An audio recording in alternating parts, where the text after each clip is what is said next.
नमस्कार, स्वागत है आपका हमारे चैनल पर, जिसमें हम आपके लिए लेके आए हैं एक नई पुस्तक मेरा चीज़ किसने हटाया, जिसके लेखक हैं डॉक्टर स्पेंसर जॉनसन। मेरा चीज़ किसने हटाया यह पुस्तक है जिसमें आप जानेंगे कि आपके काम और आपकी ज़िंदगी में होने वाले परिवर्तनों का सामना कैसे करें। मेरा चीज़ किसने हटाया। तो चलिए शुरू करते हैं। प्रस्तावना। हम सबके हिस्से सरल और जटिल। इस कहानी में आने वाले 4 काल्पनिक पात्र हैं: चूहे, स्निफ व स्करी और छोटे लोग, हेम व हाँ। उम्र, लिंग, जाति या राष्ट्रीयता से परे हम सभी के अंदर छुपे सरल और जटिल हिस्सों के प्रतिनिधि हैं।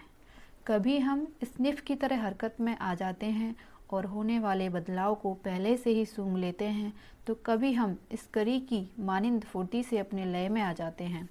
कभी हम हेम हो जाते हैं और बदलाव को नकारते हैं, उसका विरोध करते हैं, क्योंकि हमें यह डर सताता है कि इससे हमारा कुछ बुरा ना हो जाए। और कभी हम हाँ की तरह समय रहते सीख जाते हैं, जो ताड़ लेता है कि परिवर्तन कुछ बेहतर की ओर ले जाने के लिए ही है। हम चाहे जिस हिस्से को अपने व्यवहार में लाएं, हम सब इनमें से किसी न किसी पात्र की तरह तो ही हैं, और हम सभी का मकसद एक ही है: भूल भुलैया में अपनी राह तय करने और बदलते वक्त में कामयाब होने की ज़रूरत। आगे बढ़ते हैं। कहानी के पीछे की कहानी। मेरा चीज़ किसने हटाया की कहानी की पीछे कहानी बताने में मैं रोमांच का अनुभव कर रही हूँ, इसलिए क्योंकि यह पुस्तक अब लिखी जा चुकी है और यह हम सबके पढ़ने, खुश होने और एक दूसरे के साथ बांटने के लिए तैयार है। इसका इंतज़ार मैं तब से कर रहा था जब मैंने पहली बार स्पेंसर जॉनसन के मुंह से चीज़ की क्रांतिकारी कहानी सुनी थी। यह बरसों पहले की बात है, जब हमने इकट्ठे द 1 मिनट मैनेजर लिखी थी। उससे भी पहले की। मुझे याद है उसी वक्त मेरे दिल में ये ख्याल आया था कि यह कहानी कितनी बढ़िया है और आगे चलकर यह मेरे कितने काम आएगी। मेरा चीज़ किसने हटाया परिवर्तन की कहानी है। यह परिवर्तन एक भूल भुलैया में घटित होता है, जहाँ 4 मज़ेदार पात्र चीज़ की खोज कर रहे हैं। चीज़ उस वस्तु का प्रतीक है जिसे हम जीवन में हासिल करना चाहते हैं, चाहे वह नौकरी हो, प्यार हो, दौलत, बड़ा घर, आज़ादी, स्वास्थ्य, मान सम्मान, आध्यात्मिक शांति या जॉगिंग या गोल्फ की तरह की कोई दूसरी वस्तु हो। हमारा चीज़ क्या है, इस बारे में हम में से हर एक का अपना विचार होता है। हम चीज़ का पीछा इसलिए करते हैं क्योंकि हमें यह भरोसा होता है कि इसे हासिल करने के बाद हम सुखी हो जाएंगे। अगर हम चीज़ को हासिल कर लेते हैं तो हमें इसकी आदत पड़ जाती है, इसलिए जब हम इसे खो देते हैं या यह हमसे दूर हो जाता है तो हमें बहुत दुख होता है। कहानी में भूल भुलैया उस जगह का प्रतीक है जहां आप अपनी मनचाही वस्तु की तलाश करते हैं। यह वह ऑफिस हो सकता है जिसमें आप काम करते हैं, वह समाज जिसमें आप रहते हैं, या वह संबंध जो आपने बनाए हैं। मैं आपको बता दूं कि जो चीज़ कथा आप पढ़ने जा रहे हैं, सारी दुनिया में अपने भाषणों में मैं इसका जिक्र करता रहता हूँ, और बाद में अक्सर लोग मुझे यह बताते हैं कि इससे उनकी ज़िंदगी में कितना बदलाव आया। आप माने या ना माने, इस छोटी सी कहानी ने कई नौकरियां, शादियां और ज़िंदगियां बचाई हैं। असल ज़िंदगी के कई उदाहरणों में से एक चार्ली जोन्स का है, जो NBC-TV के माने हुए ब्रॉडकास्टर हैं। उसका कहना है कि मेरा चीज़ किसने हटाया की कहानी सुनने से उसका कैरियर बच गया। एक ब्रॉडकास्टर का काम जरा अलग है, फिर भी जो सिद्धांत उसने सीखे हैं उन्हें दूसरे लोग भी आजमा सकते हैं। हुआ यह कि चार्ली ने पहले के ओलंपिक खेलों में ट्रैक एंड फील्ड खेलों के प्रसारण में बहुत मेहनत की थी और उसका कवरेज सफल माना गया था। इसलिए जब उसके बॉस ने उसे बताया कि उसे अगले ओलंपिक के लिए इन खेलों से हटाकर तैराकी और गोताखोरी का कवरेज दिया गया है, तो वह आश्चर्यचकित और विचलित हो गया। वह इन खेलों के बारे में अच्छी तरह नहीं जानता था, इसलिए वह मायूस हो गया। उसे लगा कि उसकी कोई कद्र नहीं है और वह सोचकर गुस्सा हो गया। उसे लगा कि यह अन्याय है। उसके गुस्से ने उसके हर काम को बिगाड़ना शुरू कर दिया। फिर उसने मेरा चीज़ किसने हटाया की कहानी सुनी। इसके बाद वह खुद पर हंसा और उसने अपना सोच बदल डाला। उसे महसूस हुआ कि उसके बॉस ने तो बस उसका चीज हटा दिया था, इसलिए उसने खुद को परिस्थिति के हिसाब से ढाल लिया। उसने इन दोनों नए खेलों को सीखा और उस दौरान उसने यह पाया कि नया काम सीखने से वह ज़्यादा जवान महसूस कर रहा है। उसके इस नए सोच और जोश का उसके बॉस पर असर हुआ और जल्दी ही उसे बेहतर काम मिलते चले गए। वह पहले के मुकाबले अधिक सफल हो गया और बाद में उसे pro footballs hall of fame broadcasters एली में शामिल किया गया। उनके ऑफिस के काम से लेकर उनके प्रेम प्रसंगों तक लोगों पर इस कहानी का इतना गहरा असर हुआ है। यह उन बहुत सी असली कहानियों में से एक है। मेरा चीज किसने हटाया की ताकत पर मुझे इतना भरोसा है कि मैंने कुछ समय पहले हमारी कंपनी में काम करने वाले हर व्यक्ति 200 से अधिक लोगों को प्रकाशन पूर्व संस्करण की एक प्रति दी। क्यों? क्योंकि हर उस कंपनी की तरह जो भविष्य में न केवल बचे रहना चाहती हैं बल्कि कामयाब भी होना चाहती हैं, ब्लैंचार्ड ट्रेनिंग एंड डेवलपमेंट भी लगातार बदल रही है। वे हमारे चीज़ को हटाते रहते हैं। पुराने ज़माने में हमें वफादार कर्मचारियों की ज़रूरत थी, परंतु आज हमें ऐसे लचीले व्यक्ति चाहिए जो यहीं के होकर न रह जाएं। फिर भी जैसा कि आप जानते हैं, लगातार बदलते माहौल में रहना तनावपूर्ण भी होता है और मुश्किल भी, जब तक लोगों के पास परिवर्तन को देखने का वह नज़रिया न हो जिसके सहारे वे इसे समझ सकें। इसके लिए चीज़ की कहानी सुनें। जब मैंने लोगों को इस कहानी के बारे में बताया और फिर उन्होंने मेरा चीज़ किसने हटाया किताब को पढ़ा तो उन्हें तत्काल ऐसा लगा जैसे उनकी नकारात्मक ऊर्जा मुक्त हो रही है। हर डिपार्टमेंट से एक के बाद एक कर्मचारी आया और मुझे किताब के लिए धन्यवाद दिया। उन्होंने मुझे बताया इस किताब की मदद से वे हमारी कंपनी में हो रहे परिवर्तनों को एक अलग नज़रिए से देख पाए हैं। आप मेरा यकीन कीजिए, इस छोटी सी नीति कथा को पढ़ने से बहुत कम समय लगता है और इसका असर बहुत गहरा हो सकता है। जब आप पन्ने पलटेंगे तो आपको इस किताब में 3 खंड मिलेंगे। पहले खंड पुनर्मिलन में पुराने सहपाठी एक अच्छा पुनर्मिलन में चर्चा कर रहे हैं कि उनकी ज़िंदगी में हो रहे परिवर्तनों का सामना किस तरह किया जाए। दूसरा खंड है मेरा चीज़ किसने हटाया की कहानी, जो इस पुस्तक का निचोड़ है। तीसरे खंड एक चर्चा में लोग बातचीत करते हैं कि उनके लिए कहानी का क्या मतलब है और वे किस तरह अपनी ऑफिस और ज़िंदगी में इसका इस्तेमाल कर सकते हैं। इस पुस्तक की पूर्व पांडुलिपि पढ़ने वाले कुछ पाठकों की राय में कहानी के आखिर में ही रुक जाना बेहतर था। आगे पढ़ना उन्हें इसलिए महत्वपूर्ण नहीं लगा क्योंकि वह इसके अर्थ को खुद के लिए समझना चाहते थे। कई लोगों को कहानी के बाद वाले खंड चर्चा को पढ़ने में मजा आया क्योंकि उससे उनके चिंतन को ये प्रेरणा मिली कि वे किस तरह अपनी परिस्थितियों में इसे बेहतर तरीके से काम में ला सकते हैं। हालात जैसे भी हों, मुझे आशा है कि हर बार जब आप मेरा चीज़ किसने हटाया को दोबारा पढ़ेंगे तो मेरी ही तरह आपको भी हर बार इसमें कुछ नया और उपयोगी संदेश मिलेगा। यह संदेश परिवर्तनों का सामना करने में आपकी मदद करेगा और सफलता दिलाएगा, चाहे आप अपनी सफलता किसी भी क्षेत्र में माने। मुझे आशा है कि आप जो भी पाएंगे आप उससे खुश होंगे और मेरी शुभकामनाएं आपके साथ हैं। याद रखें, चीज़ के साथ आगे बढ़ते रहें। पुनर्मिलन शिकागो। रविवार का सुहाना दिन था। शिकागो में कई पुराने सहपाठी लंच के लिए इकट्ठे हुए थे। इन सभी ने पिछली रात को हाई स्कूल पुनर्मिलन कार्यक्रम में भाग लिया था। वे ठीक से जानना चाहते थे कि एक दूसरे की ज़िंदगी में क्या हो रहा था। कुछ समय मजाक में बिताने और डटकर भोजन करने के बाद उनमें एक रोचक चर्चा छिड़ गई। एंजेला कक्षा में बहुत लोकप्रिय थी। उसने कहा, जब हम स्कूल में थे तब जैसा मैंने सोचा था ज़िंदगी उससे बिल्कुल अलग ही निकली। बहुत कुछ बदल चुका है। बिल्कुल, नेथन ने दोहराया। वे जानते थे कि नेथन अपने पुश्तैनी व्यवसाय में चला गया है और उसका बिजनेस एक ही ढर्रे पर चल रहा है और जब से वे देख रहे हैं वह स्थानीय समुदाय का एक हिस्सा बना हुआ है। इसलिए वे हैरान थे जब वह भी परिवर्तन को लेकर परेशान नजर आया। उसने पूछा, पर क्या आपने कभी इस बात पर गौर किया है कि जब हालात बदलते हैं तब हम भी नहीं बदलना चाहते? कार्लोस ने कहा, मुझे लगता है हम इसलिए नहीं बदलना चाहते क्योंकि हम परिवर्तन से डरते हैं। कार्लोस, तुम तो फुटबॉल टीम के कप्तान थे। जैशिका ने कहा, मैंने कभी सोचा भी नहीं था कि तुम्हारे मुंह से डर की बात निकल सकती है। वे सभी हंसने लगे जब उन्हें यह महसूस हुआ कि हालांकि वे अलग अलग दिशाओं में गए थे, घर पर काम करने से लेकर कंपनियों के मैनेजमेंट तक, परंतु उनकी भावनाएं एक सी थीं।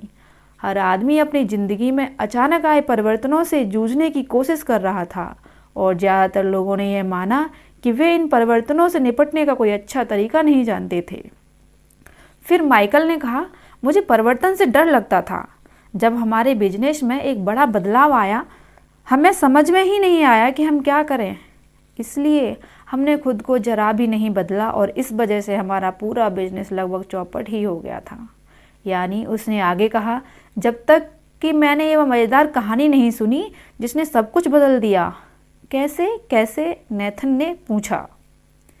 इस कहानी ने परिवर्तन को देखने के मेरे नज़रिए को बदल दिया और उसके बाद हालात तेज़ी से सुधरते गए, कंपनी में भी और मेरी ज़िंदगी में भी। फिर मैंने अपनी कंपनी के कई लोगों को यह कहानी सुनाई और उन्होंने दूसरों को, और जल्दी ही हमारा बिजनेस सुधर गया क्योंकि हम सभी परिवर्तन के साथ खुद को ढाल रहे थे। और मेरी ही तरह कई लोगों का यह कहना है कि इसने निजी जीवन में भी उनकी मदद की है। कहानी क्या है? एंजेला ने पूछा। इसका नाम है मेरा चीज किसने हटाया। सभी लोग हंसने लगे। मुझे लगता है अभी से इसे पसंद करने लगा हूँ, कार्लोस ने कहा। क्या तुम हमें ये कहानी सुनाओगे? क्यों नहीं, माइकल ने जवाब दिया। मुझे खुशी होगी, इसमें ज़्यादा समय भी नहीं लगेगा। और फिर उसने कहानी सुनाना चालू कर दिया। बहुत पहले की बात है, दूर किसी देश में 4 छोटे पात्र रहते थे। यह पात्र एक भूल भुलैया में चीज़ की खोज में इधर उधर भागते रहते थे ताकि उनका पेट भर सके और वे खुश रह सकें। 2 पात्र चूहे थे जिनका नाम स्निफ और स्करी था, और 2 छोटे लोग थे, ऐसे लोग जो थे तो 2 चूहों की तरह ही छोटे, पर उनकी हरकतें आजकल के आदमियों जैसी थीं। उनके नाम हेम और हाँ थे। उनके छोटे आकार के कारण यह आसान नहीं था कि उनकी हरकतें आपको नज़र आ जाएं, मगर करीब से देखने पर आप बहुत ही सी अनोखी बातें देख सकते थे उनमें। हर रोज़ चूहे और छोटे लोग भूल भुलैया में दिन भर अपने खास चीज़ को ढूंढते रहते थे। स्निफ और स्करी नाम के इन चूहों में दिमाग तो कम था, पर उनकी सहज बुद्धि बड़ी पैनी थी।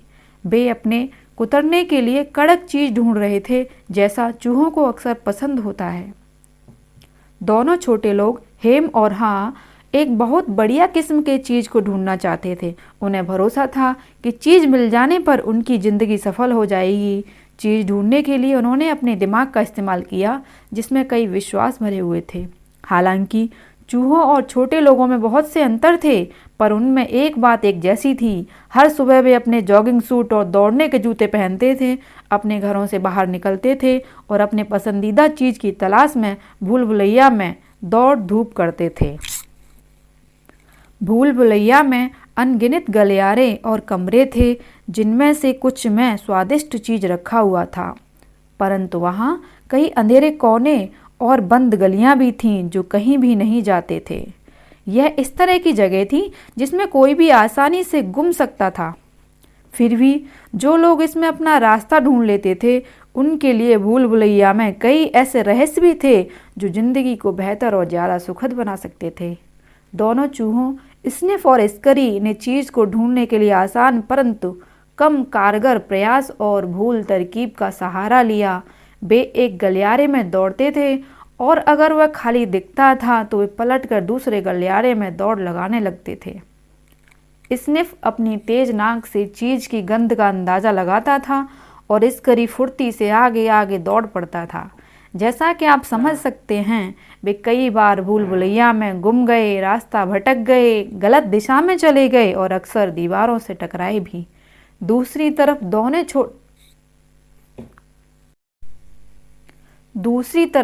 दोनों छोटे लोगों हेम और हॉ ने एक अलग तरकीब का सहारा लिया। इस तरकीब की जड़ में 2 खास बातें थीं: सोचने की उनकी काबिलियत और पुराने अनुभवों से सीखने की उनकी क्षमता। वे कई बार अपने विश्वासों और भावनाओं के कारण विचलित तो हुए, परंतु आखिरकार अपनी अपनी तरकीब से उन सभी ने वह वस्तु ढूंढ ही ली जिसकी उन्हें तलाश थी। एक दिन उन सभी को चीज स्टेशन सी में ख़त्म होने वाले गलियारों में अपने खास किस्म का चीज़ मिल ही गया। उसके बाद हर सुबह चूहे और छोटे लोग अपने अपने जॉगिंग सूट में चीज स्टेशन सी में पहुंच जाते थे। कुछ समय बाद उन्होंने अपनी दिनचर्या तय कर ली थी। स्निफ और स्करी हर रोज जल्दी उठते थे और भूल भुलैया में दौड़ लगाते थे, पर वे हमेशा एक ही रास्ते पर चला करते थे। अपनी मंजिल पर पहुंचकर चूहे और अपने जूते उतार लेते थे। उनके फीते आपस में बांधकर उन्हें अपनी गर्दन में लटका लेते थे ताकि ज़रूरत पड़ने पर वे जल्दी से उन्हें पहन सकें। इसके बाद वे अपनी चीज़ का मज़ा लेते थे। शुरुआत में हेम और हॉ भी हर रोज़ चीज़ स्टेशन सी की तरफ सुबह सुबह दौड़ लगाते थे ताकि वे उन स्वादिष्ट नए निवालों का स्वाद ले सकें जो वहां उनका इंतज़ार कर रहे थे। परंतु कुछ समय के बाद छोटे लोगों की दिनचर्या बदल गई। हेम और हॉ थोड़ी देर से उठने लगे, कपड़े पहनने में ज़्यादा समय लगाने लगे और चीज़ स्टेशन सी की तरफ धीमे कदमों से चलने लगे। आखिरकार वे जानते थे चीज़ कहाँ है और वहाँ तक किस रास्ते से पहुँचा जाता है। उन्हें बिल्कुल भी पता नहीं था कि चीज़ कहाँ से आया है या इसे वहाँ किसने रखा है। उन्होंने केवल यह मान लिया था कि चीज़ वहाँ हमेशा बना रहेगा। जैसे ही हेम और हॉ हर सुबह चीज़ स्टेशन सी पर पहुँचते थे, वे इत्मीनान से वहाँ डेरा जमा लेते थे जैसे यह उन्हीं का घर हो। वे अपने जॉगिंग सूट लटका देते थे, अपने दौड़ने के जूतों को दूर फेंक देते थे और अपने स्लीपर्स पहन लेते थे। अब जबकि उन्हें चीज़ मिल गया था तो वे आराम मतलब होते जा रहे थे। यह बहुत बढ़िया है, हेम ने कहा। यहाँ पर इतना सारा चीज़ है, इससे हमारी ज़िंदगी गुजर जाएगी। छोटे लोग खुश और सफल महसूस कर रहे थे। उन्हें लग रहा था अब वे सुरक्षित हैं। कुछ समय बाद हेम और हॉ चीज़ स्टेशन सी में रखे चीज़ को अपना चीज़ समझने लगे। यहाँ चीज़ इतना ज़्यादा था कि उन्होंने अपने घर भी पास में ही बना लिए। इसके चारों तरफ अपनी सामाजिक जिंदगी का खांचा भी खींच लिया। यहाँ पर ज़्यादा घरेलू माहौल बनाने के लिए हेम और हॉ ने दीवारों को कहावतों से सजाना चालू कर दिया।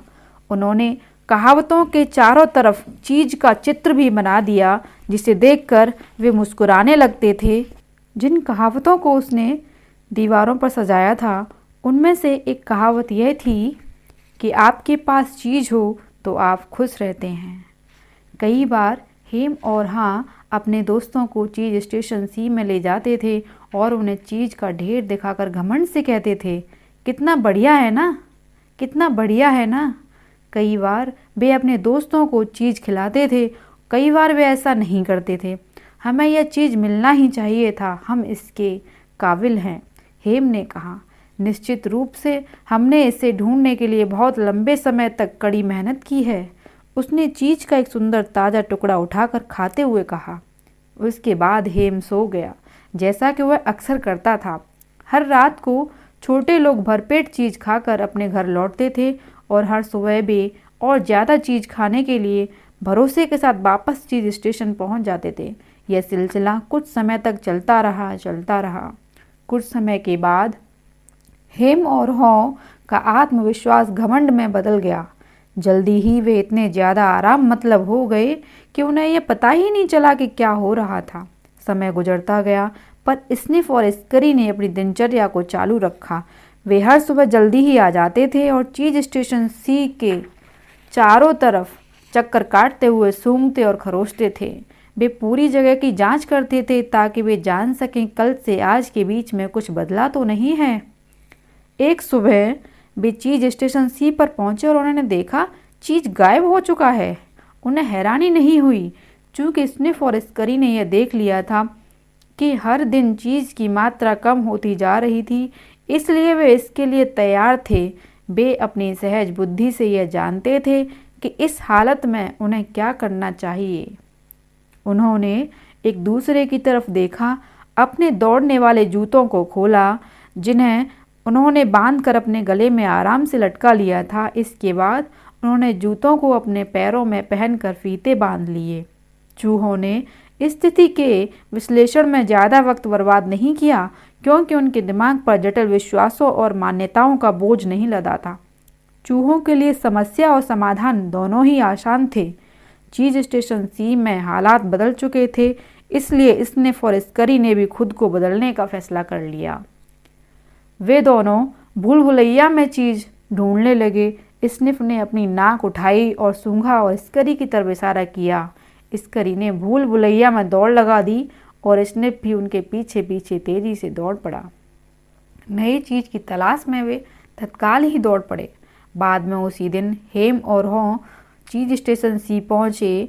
वहां हर रोज हो रहे छोटे मोटे परिवर्तनों पर वे ध्यान नहीं दे रहे थे, इसलिए वो यह मान बैठे थे कि चीज उनका वही होगा। उन्होंने जो देखा उसके लिए वे जरा भी तैयार नहीं थे। क्या चीज नहीं है? हेम चीखा। वह चीखता रहा, चीज नहीं है, चीज नहीं है, जैसे उसकी चीख पुकार सुनकर कोई चीज को वापस रख देगा।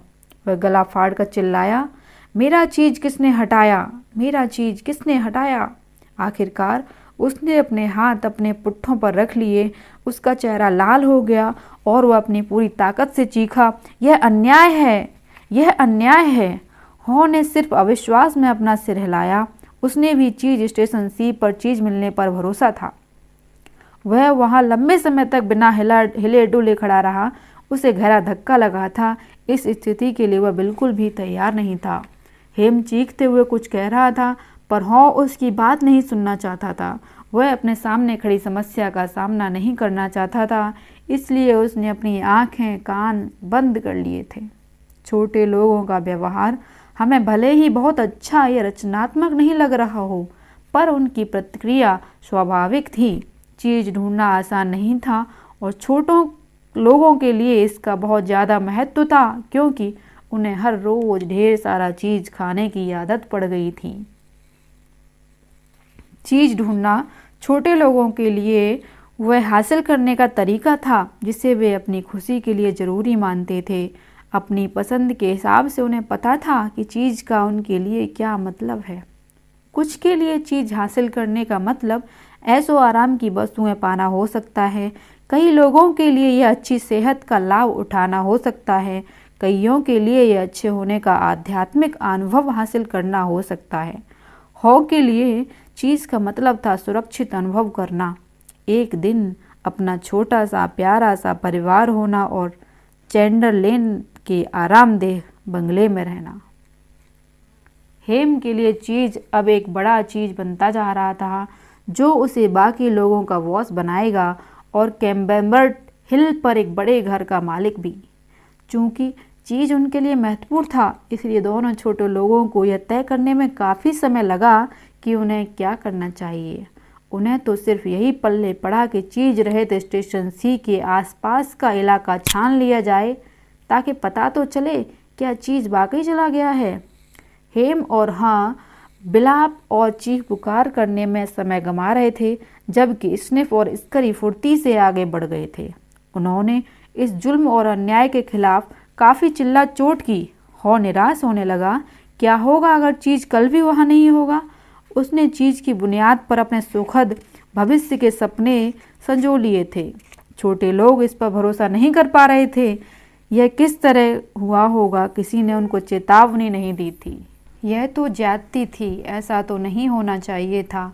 हेम और हॉ उस रात भूखे और लुटे पुटे हाल में घर लौटे, परंतु जाने से पहले हॉ ने दीवार पर लिखा, आपका चीज़ आपके लिए जितना ज़्यादा महत्वपूर्ण होगा, आप उसे उतना ही ज़्यादा जकड़े रहना चाहेंगे। अगले दिन हेम और हॉ अपने अपने घर से निकले और एक बार फिर चीज स्टेशन सी की तरफ लौटे, जहां उन्हें चाहे किसी तरह ही सही उनका चीज़ मिलने की उम्मीद थी। लेकिन हालात जरा भी नहीं बदले थे। चीज़ अब भी वहां नहीं था। छोटे लोग समझ नहीं पा रहे थे कि क्या किया जाए। हेम और हॉ पत्थर की मूर्तियों की तरह बिना हिले डुले वहीं खड़े रहे। हॉ ने अपनी आंखें कसकर बंद कर लीं और अपने कानों पर हाथ रख लिए। वह कुछ भी देखना, सुनना, समझना नहीं चाहता था। वह यह नहीं जानना चाहता था कि चीज़ की मात्रा लगातार कम होती जा रही थी। उसे लग रहा था कि चीज़ एकदम हटा लिया गया था। हेम ने बार बार परिस्थिति का विश्लेषण किया। आखिरकार उसका विश्वास तंत्र से भरा हुआ जटिल दिमाग काम करने लगा। उन्होंने मेरे साथ ऐसा क्यों किया? उसने पूछा। दरअसल यहाँ हो क्या रहा है? बहरहाल हॉ ने अपनी आंखें खोली, चारों तरफ देखा और कहा, वैसे स्निफ और स्करी कहाँ हैं? क्या तुम्हें लगता है कि उन्हें कोई ऐसी बात मालूम है जो हमें नहीं पता? हेम ने अपनी नाक सिकोड़ी। उन्हें क्या मालूम होगा?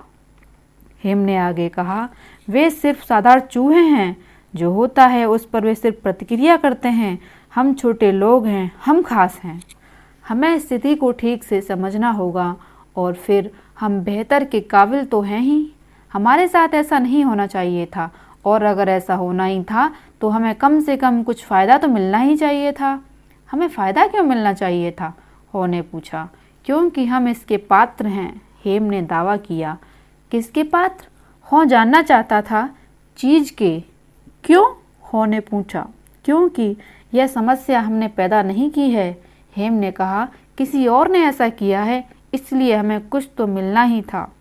हो ने सुझाव दिया, शायद हमें स्थिति का इतना ज़्यादा विश्लेषण नहीं करना चाहिए और चलकर नई चीज़ की तलाश करना चाहिए।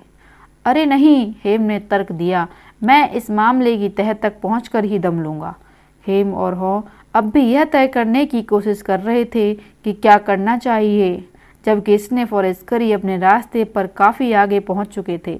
वे भूल भुलैया में काफ़ी अंदर तक चले गए, गलियारों में ऊपर नीचे हर चीज़, स्टेशन में चीज़ ढूंढते हुए जहां भी उन्हें उसके मिलने की उम्मीद थी।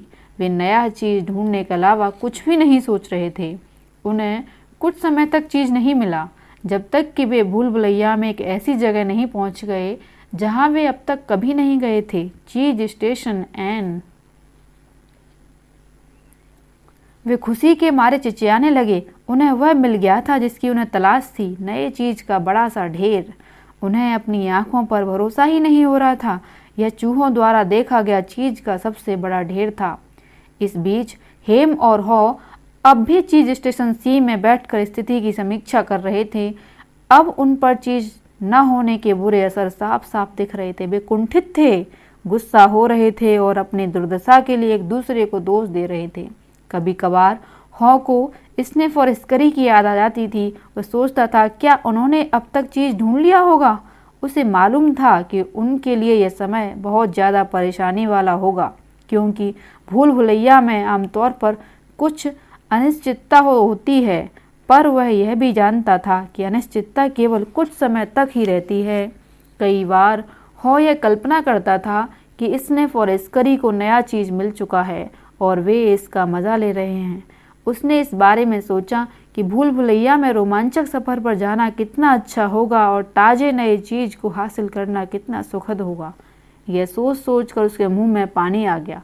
जितनी स्पष्टता से हो नए चीज़ को ढूंढने और उसका मज़ा लेने की कल्पना करता था, वह चीज़ स्टेशन सी को छोड़ने की उतनी ही ज़्यादा कल्पना करने लगता था। चलो हम चलते हैं, उसने अचानक कहा। नहीं, हेम ने तत्काल जवाब दिया, मैं इस जगह को पसंद करता हूँ। यह आरामदेह है, यह जानी पहचानी है। इसके अलावा बाहर बहुत से खतरे हैं।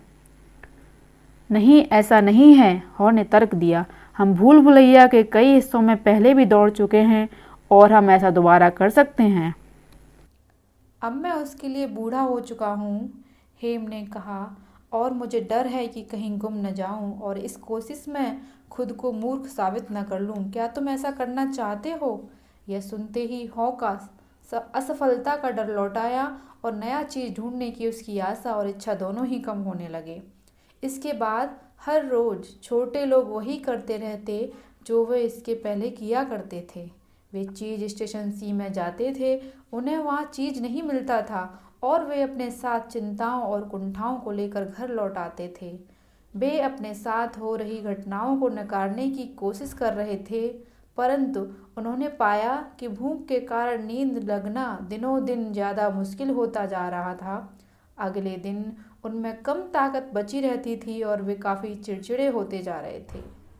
उनके घर अब उन्हें उतने खुशनुमा और आरामदेह नहीं लग रहे थे जितने कि वे पहले लगा करते थे।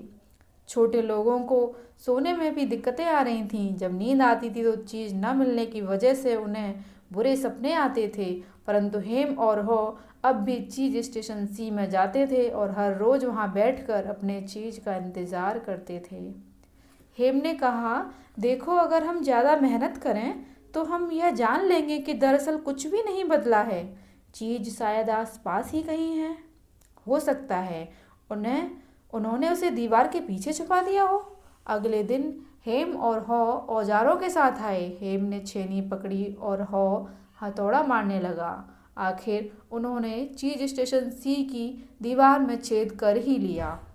उन्होंने अंदर झांका पर उन्हें चीज नहीं दिखा। वे निराश थे, परंतु उन्हें भरोसा था कि वे समस्या को सुलझा सकते हैं। इसलिए उन्होंने जल्दी आना, देर तक रुकना और ज़्यादा मेहनत करना शुरू कर दिया। परंतु कुछ समय के बाद उनकी कड़ी मेहनत का नतीजा उन्हें दीवार में एक बड़े छेद के रूप में ही मिला।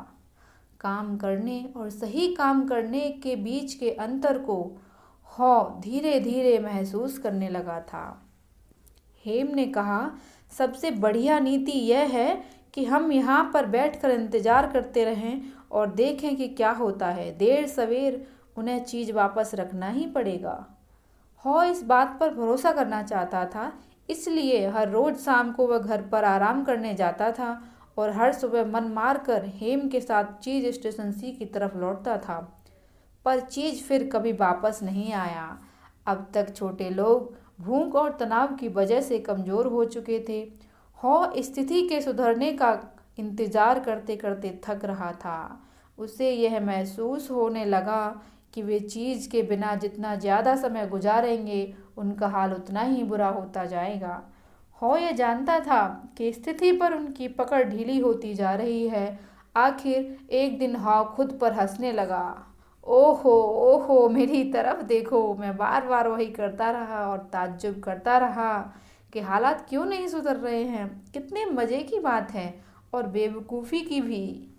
हॉ को दोबारा भूल भुलैया में दौड़ने का विचार इसलिए पसंद नहीं आया क्योंकि उसे लगता था कि वह गुम जाएगा। उसे यह अंदाज़ा भी नहीं था कि चीज़ मिलेगा तो कहाँ मिलेगा। पर जब उसने देखा कि उसका डर उसके साथ क्या कर रहा था, तो उसे अपनी बेवकूफ़ी पर हंसना ही था। उसने हेम से पूछा, हमने अपने जॉगिंग सूट और दौड़ने वाले जूते कहाँ पर रखे हैं? उन्हें ढूंढने में काफ़ी समय लगा क्योंकि चीज़ स्टेशन सी पर चीज़ मिलने के बाद उन्होंने इन सामानों को यह सोचकर दूर रख दिया था, अब उन्हें इनकी ज़रूरत कभी नहीं पड़ेगी। जब हेम ने अपने दोस्त को अपना जॉगिंग सूट पहनते देखा तो उसने पूछा, तुम कहीं दोबारा भूल भुलैया में जाने की तैयारी तो नहीं कर रहे हो? तुम यहाँ मेरे साथ कब तक इंतज़ार क्यों नहीं करते, जब तक कि चीज़ वापस नहीं रख देते?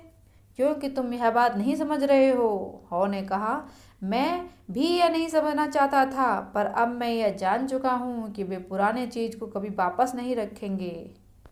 वह कल का चीज़ था, अब नया चीज़ ढूंढने का वक्त आ गया है। हेम ने तर्क दिया, पर मान लो बाहर भी कोई चीज़ नहीं मिला तो? या मान लो यदि वह हो तो भी हो सकता है कि तुम उसे खोज ना पाओ। मैं नहीं जानता, हॉ ने कहा। उसने खुद से कई बार यही सवाल पूछे थे और फिर से वही डर सताने लगा जिसने उसे वहाँ रोक रखा था। तब उसने नया चीज़ ढूंढने के बारे में सोचा और उन बेहतरीन वस्तुओं के बारे में सोचा जो उस चीज़ के साथ आएंगी। यह सोचते ही उसमें फिर से हिम्मत आ गई। हॉ ने कहा, कई बार स्थितियाँ बदल जाती हैं और फिर वे दोबारा वैसी नहीं होती जैसा हम सोचते हैं। यह एक ऐसी ही स्थिति जान पड़ती है हेम। यह जिंदगी है, जिंदगी आगे बढ़ती है और इसलिए हमें भी आगे बढ़ते रहना चाहिए। हॉ ने अपने कमज़ोर साथी की तरफ देखा और उसे समझदारी की बातें सिखाने की कोशिश की, परंतु हेम का डर गुस्से में बदल चुका था और वह कुछ भी सुनने के लिए तैयार नहीं था। हॉ अपने दोस्त के साथ कठोर नहीं होना चाहता था, परंतु उसे इस बात पर हंसी आ गई कि वे दोनों कितने मूर्ख लग रहे थे। जैसे ही हॉ चलने को तैयार हुआ, उसे ज़्यादा उमंग का एहसास हुआ क्योंकि वह जानता था अब वह खुद पर हंस सकता है, पुरानी वस्तुओं को छोड़कर नई वस्तुओं की तरफ आगे बढ़ सकता है। उसने घोषणा की, अब भूल भुलैया समय है। हेम ने हंसा, ना ही उसने कोई प्रतिक्रिया दी। हॉ ने एक छोटी नुकीली चट्टान उठाई और दीवार पर एक गंभीर विचार लिखा ताकि हेम उस पर सोच सके। जैसी कि उसकी आदत थी, हॉ ने इसके चारों तरफ चीज का एक चित्र भी बना दिया। उसे उम्मीद थी कि इससे हेम फिर मुस्कुराएगा, हल्का महसूस करेगा और नए चीज की तलाश में उसके साथ चल पड़ेगा। परंतु हेम ने उस तरफ देखना तक पसंद नहीं किया। वह विचार था, अगर आप नहीं बदलते तो आप नष्ट हो सकते हैं। अगर आप नहीं बदलते तो आप नष्ट हो सकते हैं। फिर हॉ ने अपना सिर बाहर निकाला और भूल भुलैया में चिंता के साथ झांका। उसने सोचा कि वह किस तरह इस चीज रहित स्थान में फंस गया था। पहले उसे यह विश्वास था कि भूल भुलैया में कोई चीज नहीं होगा, या होगा भी तो वह उसे ढूंढ नहीं पाएगा। इस तरह के डरावने विश्वास उसे आगे नहीं बढ़ने दे रहे थे और धीरे धीरे उसे मार रहे थे। हॉ मुस्कुराया। वह जानता था कि हेम अब भी हैरान हो रहा होगा, मेरा चीज किसने हटाया। पर हॉ इस बात पर हैरान हो रहा था कि मैं जल्दी क्यों नहीं जागा और चीज के साथ तत्काल आगे क्यों नहीं बढ़ा। जब उसने भूल भुलैया में चलना शुरू किया तो हॉ ने पीछे पलट कर देखा। इसमें कोई शक नहीं है कि जहाँ पर वह था वह जगह आरामदेह और जानी पहचानी थी। हालांकि कुछ समय से उसे वहाँ पर चीज नहीं मिला था, फिर भी अपने जाने पहचाने दायरे के लिए उसका लगाव बरकरार था। हॉ परेशान होने लगा और सोचने लगा कि क्या वह सचमुच भूल भुलैया के भीतर जाना चाहता है। उसे अपने सामने दीवार पर एक कहावत लिखी और कुछ समय तक उसकी तरफ देखता रहा। कहावत थी, अगर आप डरते नहीं तो आप क्या करते? अगर आप डरते नहीं तो आप क्या करते? उसने इस बारे में सोचा। वह जानता था कि कुछ डर ऐसे होते हैं जिनके अच्छे नतीजे निकल सकते हैं। जब आप डरे हुए होते हैं तो हालात तब बिगड़ने लगते हैं जब आप उन्हें सुधारने के लिए कुछ नहीं करते हैं। परंतु डर आपको काम करने के लिए प्रेरित भी कर सकता है। यह तब आपके लिए अच्छा नहीं होता जब आप डरे हुए तो होते हैं परंतु हालात को सुधारने के लिए कुछ करते नहीं हैं। उसने अपनी दाईं तरफ देखा, भूल भुलैया के उस हिस्से की तरफ जहां वह पहले कभी नहीं गया था और उसे डर लगने लगा। फिर उसने एक गहरी सांस ली। वह भूल भुलैया में दाईं तरफ मुड़ा और उसने धीरे धीरे अज्ञात में दौड़ना शुरू कर दिया। जब वह अपना रास्ता खोजने की कोशिश कर रहा था तो हॉ को पहले तो यह चिंता हुई कि शायद उसने चीज स्टेशन सी पर इंतजार में काफ़ी समय गंवा दिया है। उसे इतने लंबे समय से चीज नहीं मिला था कि वह अब कमज़ोर हो गया था। भूल भुलैया में दौड़ने में अब उसे पहले से ज़्यादा समय लग रहा था और पहले से ज़्यादा कष्ट भी हो रहा था। उसने फैसला किया, अगर अब उसकी ज़िंदगी में फिर कभी ऐसा मौका आएगा तो वह हालात के हिसाब से खुद को जल्दी ही बदल लेगा। इससे ज़िंदगी ज़्यादा आसान हो जाएगी। फिर हॉ ने एक कमज़ोर मुस्कुराहट के साथ यह सोचा, कभी नहीं से देर भली, कभी नहीं से देर भली। अगले कुछ दिनों तक हॉ को यहाँ वहाँ थोड़ा बहुत चीज़ तो मिलता रहा, पर उसे इतना बड़ा ढेर नहीं मिला जो काफ़ी समय तक चल सके। उसे उम्मीद थी कि उसे बहुत सा चीज़ मिलेगा और वह हेम के पास चीज़ लेकर जाएगा ताकि वह भी भूल भुलैया में आने के लिए प्रेरित हो सके। पर हॉ का आत्मविश्वास अभी भी पूरी तरह वापस नहीं लौटा था। उसे यह मानना ही पड़ा कि भूल भुलैया में उसे बहुत परेशानी हो रही थी। पिछली बार जब वह वहाँ था तब से अब तक हालात बदल चुके थे। जब भी उसे लगता था कि वह तरक्की कर रहा था तब वह गलियारों में रास्ता भटक जाता था। ऐसा लगता था जैसे वह 2 कदम आगे और 1 कदम पीछे चल रहा था। यह एक चुनौती थी, परंतु उसे यह मानना पड़ा कि एक बार फिर भूल भुलैया में आना और चीज़ को ढूंढना उतना बुरा नहीं था जितना कि उसे डर था। समय गुजरने के साथ साथ वह यह सोचने लगा कि क्या नया चीज़ खोजने की उसकी आशा कभी पूरी होगी। उसने सोचा कि कहीं उसने इतना बड़ा निवाला तो मुंह में नहीं भर लिया था जिससे वह निगल न सके। फिर वह यह सोचकर हंसा कि उसके पास इस वक्त निगलने के लिए कुछ भी नहीं था। जब भी वह निराश होने लगता तो वह खुद को यह याद दिलाता कि वह क्या कर रहा था। हालांकि वह परेशान था, फिर भी उसकी मौजूदा हालत उसकी पुरानी चीज रहित स्थिति से तो बेहतर थी। स्थिति उसके काबू में थी और वह हाथ पे हाथ रखकर घटनाओं के होने का इंतज़ार नहीं कर रहा था। फिर उसने खुद को याद दिलाया कि अगर स्निफ और स्करी आगे बढ़ सकते हैं तो वह भी बढ़ सकता है। बाद में जब हॉ ने पिछली घटनाओं की तरफ मुड़कर देखा तो उसने ये महसूस किया कि चीज स्टेशन सी पर रखा चीज रातों रात गायब नहीं हुआ था जैसा कि उसने पहले सोचा था। वहाँ रखे चीज की तादाद आखिर में धीरे धीरे कम होने लगी थी और चीज बासी भी होने लगा था। उसका स्वाद उतना अच्छा नहीं रह गया था।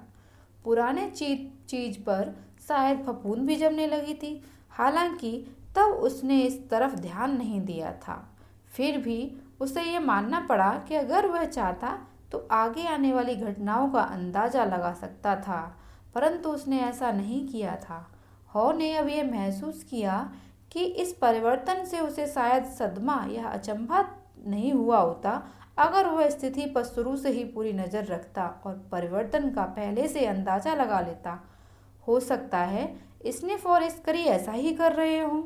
वह आराम करने के लिए रुका और उसने भूल भुलैया की दीवार पर लिखा। कुछ समय बाद जब चीज ढूंढते ढूंढते काफ़ी वक्त गुजर गया तब हॉ को आखिर एक बड़ा सा चीज स्टेशन दिखा जहां उसे चीज मिलने की उम्मीद थी। जब वह अंदर गया तो उसे निराशा ही हाथ लगी क्योंकि चीज स्टेशन खाली था। चीज को हर रोज सूंघते रहें ताकि आपको पता चल जाए कि यह कब बासी हो रहा है। चीज को हर रोज सूंघते रहें ताकि आपको पता चल जाए कि यह कब बासी हो रहा है। ऐसा खाली खाली एहसास मुझे बहुत बार हुआ है, उसने सोचा। वह अब हार मानने को ही था। हॉ की ताकत कम होती जा रही थी। वह जानता था कि वह भटक चुका था और उसे डर था कि वह जिंदा नहीं बचेगा। उसने सोचा कि फिर से चीज स्टेशन सी की तरफ लौट जाए। अगर वह वापस पहुंच जाए और हेम अब भी वहां हो तो कम से कम हॉ अकेला तो नहीं होगा। फिर उसने खुद से वही सवाल दोबारा पूछा, अगर मैं डरता नहीं तो मैं क्या करता। उसे इतनी ज़्यादा बार डर लगा कि उसे इसे खुद के सामने भी मानने में परेशानी हो रही थी। वह खुद नहीं जानता था कि उसे किन किन बातों से डर लग रहा था, परंतु अपनी कमज़ोर हालत में अब वह जानता था कि उसे सबसे अधिक डर लग रहा था अकेले सफ़र करने में। हॉ यह नहीं जानता था, परंतु वह पीछे की तरफ भाग रहा था क्योंकि उसके दिमाग पर डरावने विश्वासों का बोझ लदा हुआ था। हॉ ने सोचा कि क्या हेम भी अपनी जगह से चल दिया होगा या वह अपने डर के कारण अब भी वहीं होगा। फिर हॉ ने वह समय याद किया जब उसने भूल भुलैया में अपने सर्वश्रेष्ठ क्षण अनुभव किए थे। ऐसा तब हुआ था जब वह आगे बढ़ रहा था। उसने दीवार पर लिखा, यह जानते हुए कि उसके लिए यह पुनः स्मरण है और उसके मित्र हेम के लिए अनुसरण करने का एक संकेत। किसी नई दिशा में आगे बढ़ने से नया चीज खोजने में मदद मिलती है। किसी नई दिशा में आगे बढ़ने से नया चीज खोजने में मदद मिलती है। हॉ ने अंधेरे गलियारे में नीचे की तरफ देखा और अपने डर को महसूस किया। आगे क्या होगा? क्या यह खाली होगा या इससे भी बुरा? क्या कुछ खतरे वहाँ मंडरा रहे होंगे? उसके मन में बहुत सी डरावनी बातें आने लगीं जो उसके साथ हो सकती थीं। वह खुद को बुरी तरह डरा हुआ पा रहा था। फिर वह खुद पर हंसा। उसने ये महसूस किया कि उसके डर उसके हाल को और खस्ता बना रहे हैं, इसलिए उसने वही किया जो वह करता अगर वह डरा हुआ नहीं होता। वह एक नई दिशा में मुड़ा। अंधेरे गलियारे में दौड़ना शुरू करते ही वह मुस्कुराने लगा। हालांकि हॉ ने अब तक यह नहीं जाना था, लेकिन अब उसे महसूस हो रहा था कि उसकी आत्मा को किस बात से सहारा मिल रहा था। वह अब घटनाओं को आराम देने से डर नहीं रहा था। वह उन घटनाओं को आराम से लेने लगा और उस आने वाली घटनाओं पर भरोसा था, जबकि उसे अभी इस सब के बारे में ठीक से पता भी नहीं था। अपने आप को इतना ज़्यादा खुश होते देखकर वह चक्कर में पड़ गया। मुझे इतना अच्छा क्यों लग रहा है? वह हैरान था, जबकि मेरे पास कोई चीज़ नहीं है और मैं यह भी नहीं जानता कि मैं कहाँ जा रहा हूँ। लेकिन जल्द ही वह जान गया उसे इतना अच्छा क्यों लग रहा था। जब आप अपने डर को जीत लेते हैं तो आप आज़ाद महसूस करते हैं। जब आप अपने डर को जीत लेते हैं तो आप आज़ाद महसूस करते हैं। हॉ यह जान गया था कि अब तक वह अपने ही डर के जाल में फंसा हुआ था। नई दिशा में चलने से वह आज़ाद हो चुका था। अब उसने वह ठंडी हवा महसूस की जो भूल भुलैया के इस भाग में बह रही थी, और इस हवा ने उसे ताजगी से भर दिया। उसने कुछ गहरी सांसें ली और उसे अपने तन अंदर ताकत आती महसूस हुई। एक बार उसने अपने डर को जीत लिया तो यह अभियान उसके लिए बहुत सुखद साबित हुआ, जितना उसने सोचा था उससे भी ज़्यादा। हॉ ने बहुत लंबे समय से इस तरह की खुशी महसूस नहीं की थी। वह लगभग भूल चुका था कि यह सब कितना मज़ेदार होता है। हालात को और बेहतर बनाने के लिए हॉ ने अपने दिमाग में एक चित्र बनाना शुरू कर दिया। उसने बहुत यथार्थवादी स्थिति में अपनी सबसे मनपसंद चीज़ चैंडर से ब्राई तक के ढेर के बीच में खुद को बैठे देखा। उसने खुद को अपने मनपसंद चीज़ के टुकड़े एक के बाद एक खाते देखा और उसे अपनी कल्पना से बहुत ज़्यादा सुख मिला। फिर उसने कल्पना की कि वह इतने बढ़िया स्वादों को कितना ज़्यादा मज़ा लेगा। उसने नई चीज़ की तस्वीर कितनी साफ देखी, वह उसे उतना ही ज़्यादा असली लगने लगा और उसे उतना ही ज़्यादा भरोसा होने लगा कि वह इसे ढूंढ कर ही रहेगा। उसने लिखा, पाने से पहले ही नई चीज़ का स्वाद लेने की कल्पना मुझे इसकी तरफ ले जाती है। पाने से पहले ही नई चीज़ का स्वाद लेने की कल्पना मुझे इसकी तरफ ले जाती है। मैंने ऐसा पहले क्यों नहीं किया? हॉ ने खुद से पूछा। फिर वह भूल भुलैया में ज़्यादा ताकत और तेज़ी से दौड़ने लगा। जल्द ही उसे एक चीज़ स्टेशन दिखा और वह खुश हुआ जब उसे दरवाजे पर नई चीज़ के छोटे छोटे टुकड़े दिखे। इस तरह के चीज़ उसने पहले कभी नहीं देखे थे, परंतु वे बड़े स्वादिष्ट दिख रहे थे। उसने उन्हें चखकर देखा और पाया कि वे सचमुच स्वादिष्ट थे। उसने नई चीज़ के ज़्यादातर टुकड़ों को खा लिया और कुछ को अपनी जेब में रख लिया ताकि उन्हें बाद में अकेले या शायद हेम के साथ खा सके। उसने अपनी ताकत फिर से लौटती हुई महसूस की। वह बहुत उम्मीद लेकर चीज़ स्टेशन में घुसा, पर उसे यह देखकर निराशा हुई कि वह भी खाली था। कोई पहले ही वहां आ चुका था और उसने नए चीज़ के बहुत थोड़े से टुकड़े वहां छोड़े थे। उसने सोचा कि अगर वह जल्दी पहुंचा होता तो उसे वहां पर नए चीज़ की काफ़ी मात्रा मिल सकती थी। हॉ ने वापस जाने और यह देखने का फैसला किया कि क्या हेम उसके साथ चलने के लिए तैयार है। जब उसने अपने कदमों को फिर से लौटाया तो वह रुका और उसने दीवार पर लिखा, जितनी जल्दी आप पुरानी चीज़ को छोड़ेंगे उतनी ही जल्दी आप नया चीज़ ढूंढ पाएंगे। जितनी जल्दी आप पुराने चीज़ को छोड़ेंगे उतना ही जल्दी आप नया चीज़ ढूंढ पाएंगे। धन्यवाद। आपका दिन शुभ हो। कुछ समय बाद हॉ फिर चीज स्टेशन सी की तरफ लौटा और हेम से मिला। उसने हेम को नए चीज़ के टुकड़े देना चाहे, पर हेम ने उन्हें लेने से मना कर दिया। हेम ने अपने मित्र की पहल का स्वागत किया, परंतु उसने कहा, मुझे नहीं लगता कि मैं नई चीज़ को पसंद करूँगा। मुझे इसकी आदत नहीं है। मैं अपना ही चीज़ वापस पाना चाहता हूँ और मैं तब तक नहीं बदलूँगा जब तक मुझे मेरा मनचाहा चीज़ नहीं मिल जाएगा। हॉ ने निराशा में अपना सिर हिलाया और मन मारकर अकेले ही चल दिया। जब वह भूल भुलैया में उस आखिरी बिंदु पर पहुंचा जहां तक वह सफ़र कर चुका था, तो उसे अपने दोस्त की कमी अखरी, पर उसने यह भी महसूस किया कि उसे अपनी तलाश में मज़ा आ रहा था। जबकि अभी उसे चीज़ का बड़ा ढेर नहीं मिला था, फिर भी वह जानता था कि जिस वस्तु से उसे खुशी हो रही थी वह केवल चीज़ का मिलना नहीं था। वह खुश था कि वह अपने डर से हार नहीं रहा था। वह जो कर रहा था उसमें उसे खुशी मिल रही थी। यह जानने के बाद हॉ को इतनी कमजोरी महसूस नहीं हुई जितनी उसे चीज स्टेशन सी की चीज रहित स्थिति में हुई थी। सिर्फ इस एहसास से कि वह अपने डर को अपना रास्ता रोकने का मौका नहीं दे रहा था, यह जानने से कि वह एक नई दिशा में चल रहा था, उसे नई ऊर्जा और ताकत मिली। अब उसे यह भरोसा हो चुका था, उसे अपनी मनचाही वस्तु निश्चित रूप से मिलेगी। सवाल सिर्फ यह था कि इसमें कितना समय लगेगा। वास्तव में उसने यह अनुभव किया कि जो वह पाना चाहता था वह उसे मिल चुका था। वह मुस्कुराया जब उसने यह महसूस किया। चीज़ के बिना रहने के बजाय भूल भुलैया में तलाश करना ज़्यादा सुरक्षित है।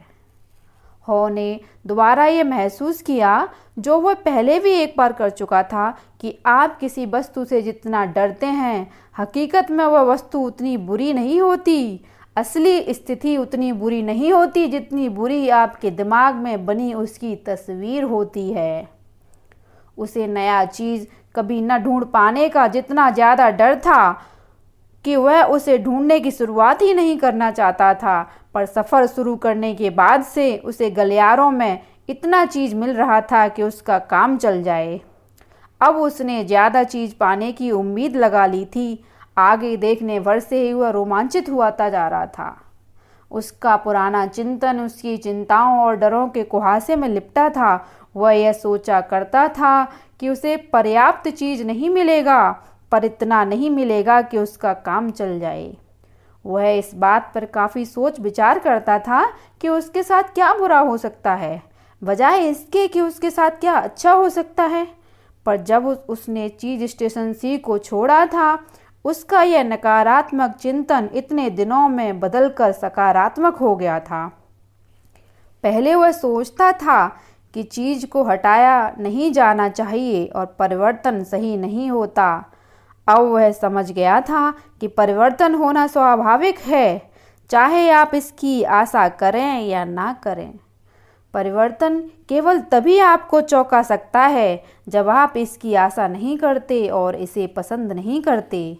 जब उसने यह अनुभव किया कि उसके विश्वास बदल चुके हैं, तो वह दीवार पर यह लिखने के लिए रुका, पुराने विश्वास आपको नए चीज की तरफ नहीं ले जाते। हालांकि हॉ को अब भी चीज नहीं मिला था, पर भूल भुलैया में दौड़ लगाते वक्त उसने यह सोचा कि अब तक उसने क्या सीखा है।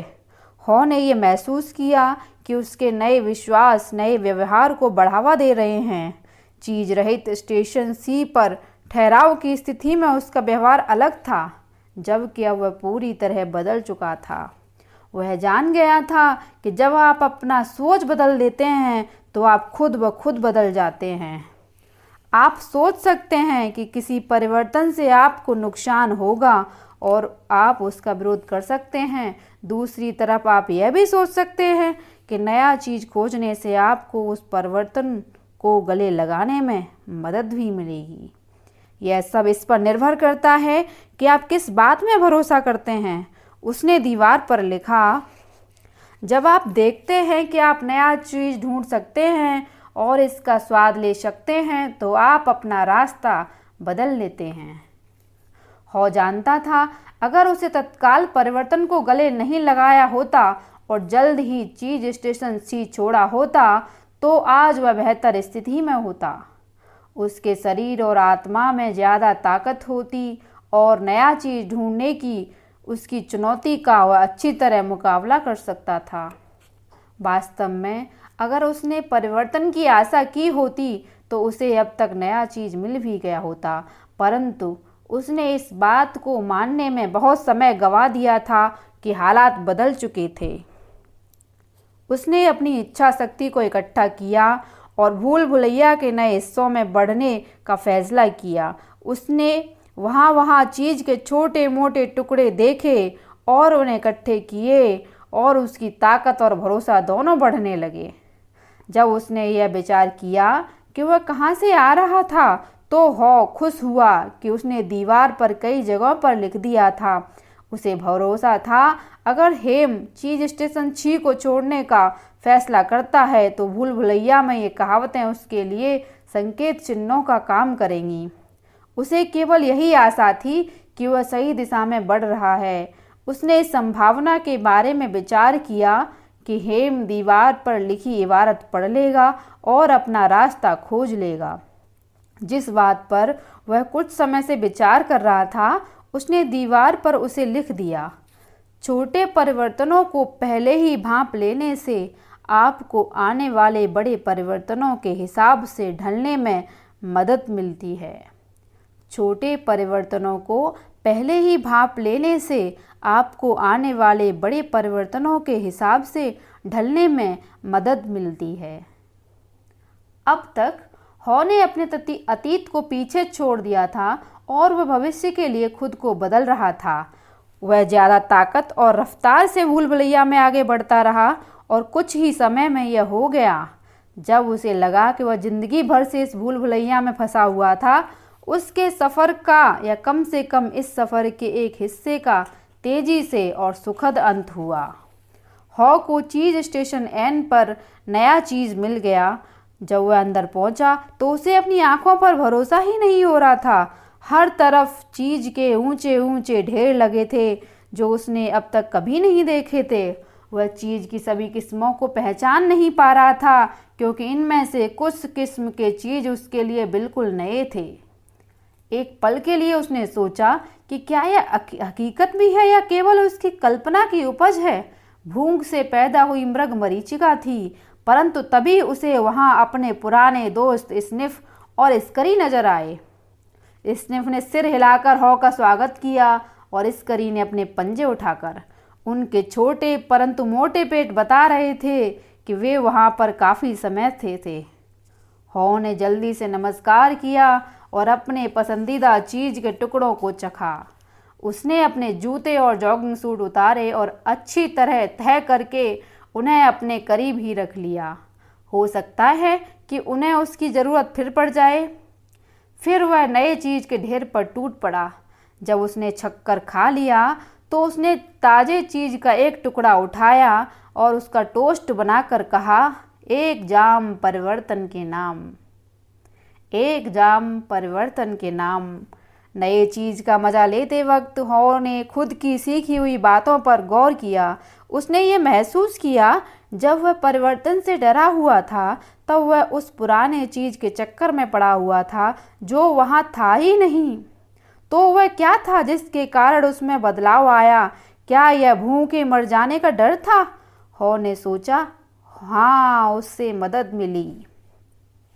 फिर वह हंसा। उसने बताया और पाया कि उसमें बदलाव तब आया जब उसने खुद पर हंसना सीखा और यह सोचा कि वह कहाँ गलती कर रहा था।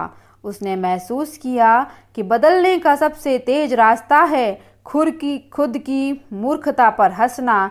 तभी आप अतीत को पीछे छोड़ सकते हैं और तेजी से आगे की तरफ बढ़ सकते हैं। वह जानता था कि उसने स्निफ और स्करी से भी कुछ उपयोगी सीखें ली हैं। उन्होंने ज़िंदगी को आसान रखा। उन्होंने घटनाओं को बहुत पेचीदा नहीं बनाया, ना ही उनका अति विश्लेषण किया। जब हालात बदल गए, चीज़ हटा लिया गया तो वे भी बदल गए और चीज़ के पीछे पीछे चल दिए। वह इसे याद रखेगा। फिर हॉ ने अपनी तीक्ष्ण बुद्धि का प्रयोग विचार करने में किया और जो छोटे लोग चूहों से बेहतर कर सकते हैं। उसने अपने अतीत की गलतियों पर विचार किया और अपने भविष्य की योजना बनाने के लिए उनका इस्तेमाल किया। वह जानता था कि आप परिवर्तन का सामना करना सीख सकते हैं। आपको इसके बारे में काफ़ी चौकन्ना रहने की ज़रूरत है कि आप स्थितियों को आसान रखें, लचीले हों और जल्दी से चलना शुरू कर दें। आपको हालात को ज़्यादा पेचीदा नहीं बनाना चाहिए, न ही है डरावने विश्वासों से परेशान होना चाहिए। आप यह देखते रहें कि कब छोटे छोटे परिवर्तन होने लगे हैं ताकि आप आगे आने वाले बड़े परिवर्तन के लिए तैयार हो सकें। वह जानता था कि उसे और तेज़ी से बदलने की ज़रूरत थी, क्योंकि अगर आप समय रहते खुद को नहीं ढालते तो हो सकता है बाद में खुद को ढालने से आपको कोई फ़ायदा ही ना हो। उसे यह मानना ही पड़ा कि परिवर्तन का सबसे बड़ा विरोधी आपके भीतर बैठा हुआ है। जब तक आप नहीं बदलते तब तक कुछ भी नहीं सुधर सकता। सबसे महत्वपूर्ण बात जो उसने सीखी वह शायद यह थी कि बाहर हमेशा नया चीज़ मौजूदा रहता है, चाहे आप इस बात को उस समय पहचान पाएं या नहीं। और ये आपको इनाम में तब मिलता है जब आप अपने डर से आज़ाद हो जाते हैं और रोमांच का मज़ा लेते हैं।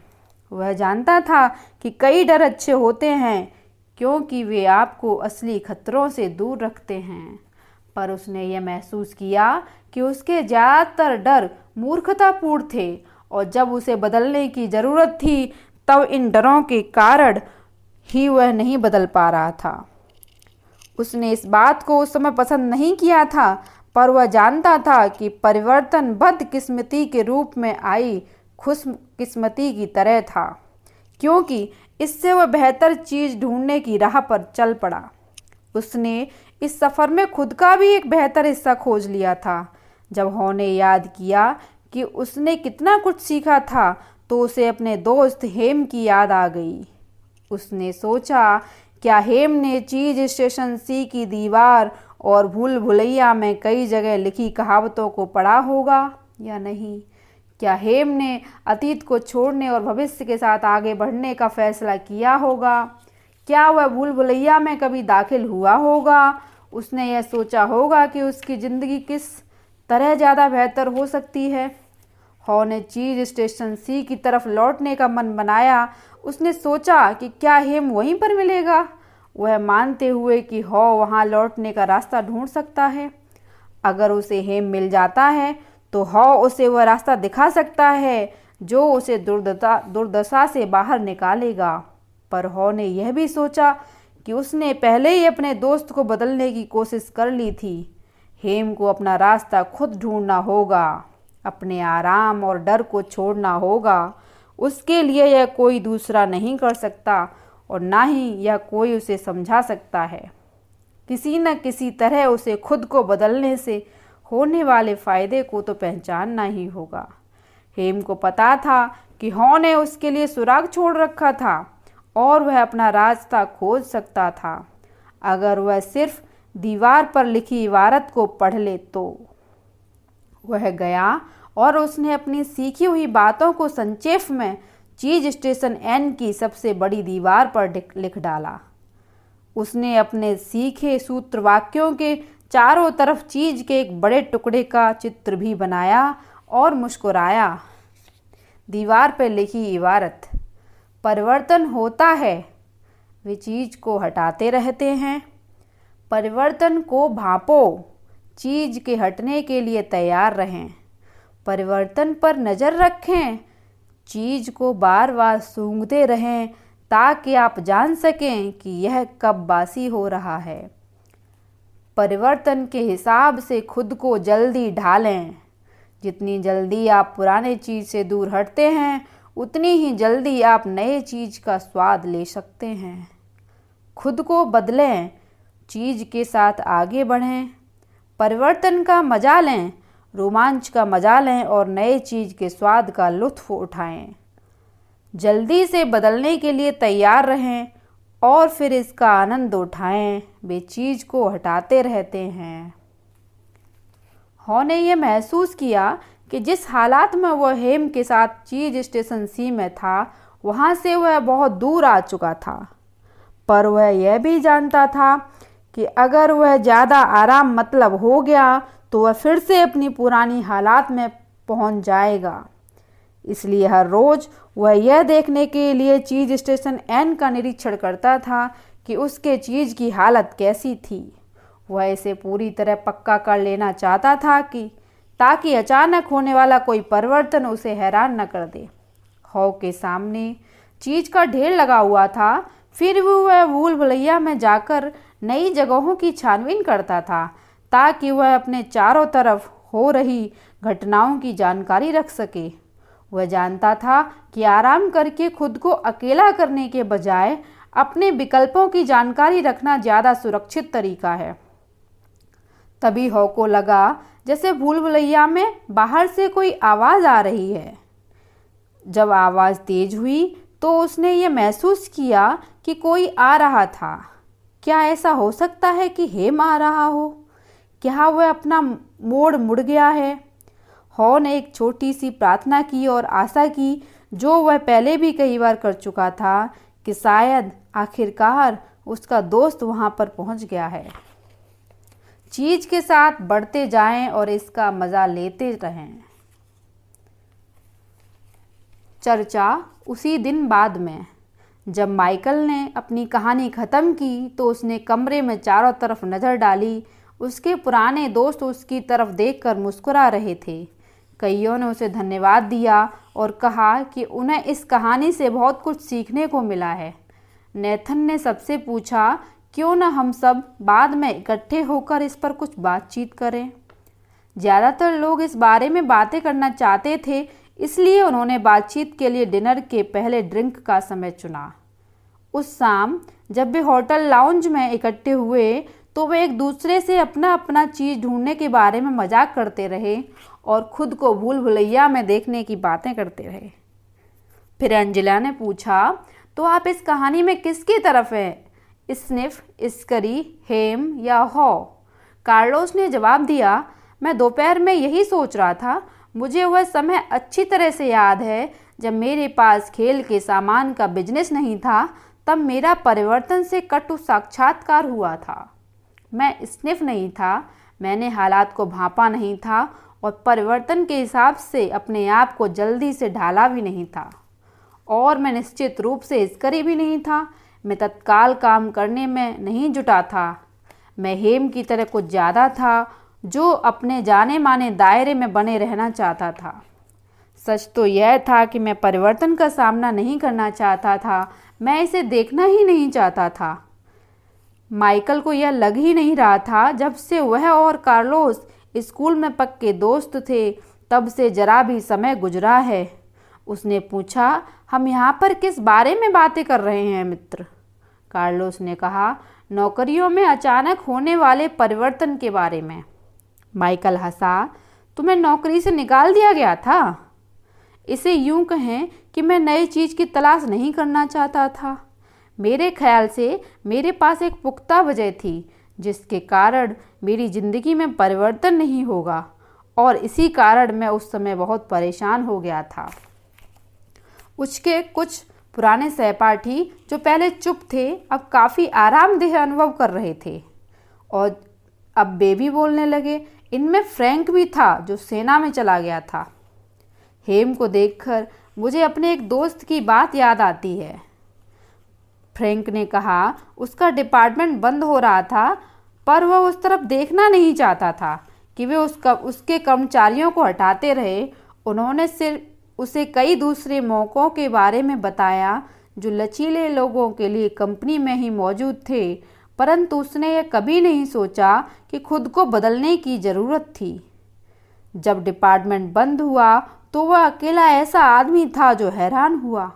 अब उसे इस अनसोचे बदलाव के साथ तालमेल बैठाने में बहुत मुसीबतों का सामना करना पड़ रहा था। जेसिका ने कहा, मैंने भी नहीं सोचा था कि ऐसा मेरे साथ होगा, पर मेरा चीज़ एक से ज़्यादा बार हटाया जा चुका है। इस पर नेथन के अलावा कई लोग हंस पड़े।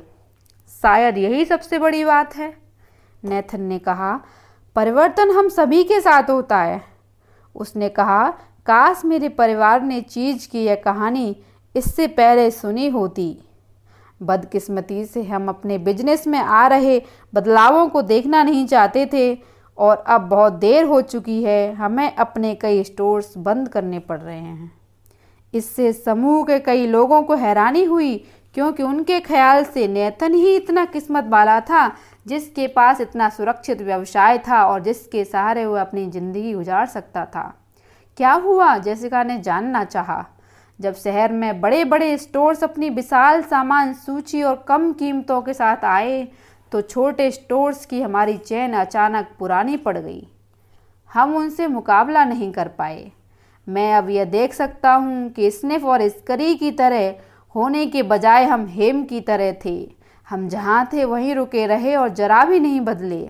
हमने घटनाओं को अनदेखा करने की कोशिश की और इसी वजह से आज हम मुसीबत में हैं। हमें हॉ से एक या दो बातें सीख लेनी चाहिए थी। लारा, जो एक सफल व्यवसायी बन चुकी थी, सब कुछ सुन रही थी, पर उसने अब तक बहुत कम बातें कही थीं।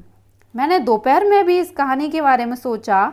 मैं सोच रही हूँ कि मैं किस तरह हॉ जैसी बन सकूँ और यह देख सकूँ कि मैं कहाँ गलती कर रही हूँ, खुद पर हंस सकूँ, खुद को बदल सकूँ और ज़िंदगी में कुछ बेहतर कर सकूँ।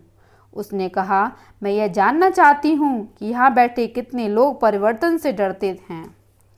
जब किसी ने कोई जवाब नहीं दिया तो उसने यह सुझाव दिया, हाथ उठाने के बारे में आपका क्या विचार है? केवल एक हाथ उठा। चलिए, ऐसा लगता है हम में से कम एक आदमी तो ईमानदार है। उसने आगे कहा, शायद आप अपने सवाल को ज़्यादा पसंद करेंगे। यहाँ बैठे कितने लोग यह सोचते हैं कि लोग परिवर्तन से डरते हैं? हर आदमी ने हाथ उठा दिया। फिर सभी ने हंसना शुरू कर दिया। इससे हमें क्या पता चलता है? इनकार, नेथन ने जवाब दिया। माइकल ने माना, कई बार हम यह भी नहीं जानते कि हम डरे हुए हैं। मैं जानता हूँ कि मैं डरा हुआ नहीं था। जब मैंने पहली बार यह कहानी सुनी तो मुझे यह सवाल बड़ा पसंद आया, अगर आप डरते नहीं तो आप क्या करते? फिर जेसिका ने कहा, मैंने कहानी से यह सीखा है कि परिवर्तन होने ही वाला है, चाहे मैं इससे डरूं या ना डरूं, चाहे मैं इसे पसंद करूं या ना करूं। मुझे याद है कई साल पहले हमारी कंपनी एनसाइक्लोपीडिया के सेट बेचा करती थी। एक आदमी ने हमें यह सलाह दी, हमें अपने पूरे एनसाइक्लोपीडिया को एक कंप्यूटर डिस्क में भर देना चाहिए और इसे कम कीमत में बेचना चाहिए। इसे बनाने में लागत भी कम आएगी और इसे ज़्यादा लोग भी खरीद पाएंगे। परंतु हमने इस विचार का विरोध किया। आपने इसका विरोध क्यों किया? नेथन ने पूछा। क्योंकि हमें तब भरोसा था कि हमारे बिजनेस का आधार हमारा विशाल बिक्री संगठन था जो लोगों से घर घर जाकर मिलता था। हमारा बिक्री संगठन उन कमीशनों पर टिका था जो हमारे सामान की ऊंची कीमतों से उन्हें मिलता था। हम काफ़ी समय से यह सफलतापूर्वक करते आ रहे थे और सोच रहे थे कि ऐसा हमेशा चलता रहेगा।